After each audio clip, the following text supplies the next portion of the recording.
बिस्मिल्लाहिर्रहमानिर्रहीम। अस्सलाम वालेकुम। एक अरब की बेवा खातून थी जिसकी बेटी जवान हो चुकी थी। क्योंकि बेटी शादी की उम्र को पहुंच चुकी थी, इसलिए माँ ने बेटी की शादी करने का फैसला किया और अपनी हसीनो जमील बेटी के लिए हक महर का मुतालबा मुबल्लग 5 लाख रियाल कर रखा था। बहुत से ख्वाहिशमंद मर्द इतना हक महर सुनकर वैसे ही पलट जाते थे। लड़की का हुस्न देखकर अपनी जिद का पक्का एक लड़का बड़ी मुश्किल से 3 लाख रियाल इकट्ठे कर पाया और पैसे लेकर मजीद 2 लाख रियाल मांगने के लिए सीधा अपने बाप के पास पहुंचा और कहा, अब्बा जी मेरा कुछ कर लो, मैं उस लड़की के हुस्न पर फिदा हो गया हूँ। मुझे सारी सारी रात उसकी यादों में नींद नहीं आती, मगर उसकी माँ की जिद है, वो 5 लाख रियाल हक महर से कम पर बात करने को तैयार नहीं। अब आप ही कुछ कीजिए। बाप ने बेटे की संजीदगी को देखा और कहा, ठीक है बेटा, चल ला पैसे कुछ करते हैं तेरा भी। खैर दोनों बाप बेटा पैसे लेकर बेवा खातून के घर पहुंचे। सलाम दुआ के बाद बाप ने खातून से कहा, मैं आपसे बात करने के लिए हाजिर हुआ हूँ।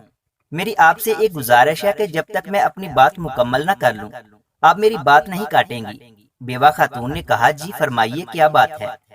लड़के के बाप ने कहा, मेरा बेटा आपकी बेटी से शादी करना चाहता है और ये 1 लाख रियाल नकद हक महर साथ लाया है।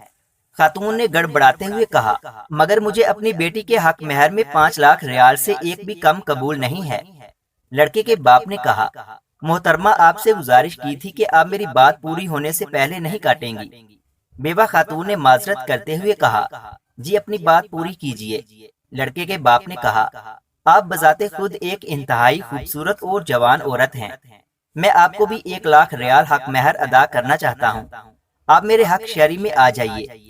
ये सुनते ही खातून की खुशी से बाछें खुलकर कानों को जा लगी। बड़ी मुश्किल से अपने जज्बात को दबाते हुए कहने लगी, अल्लाह आपका आना कबूल करे, मुझे आपकी दोनों शर्तें कबूल हैं।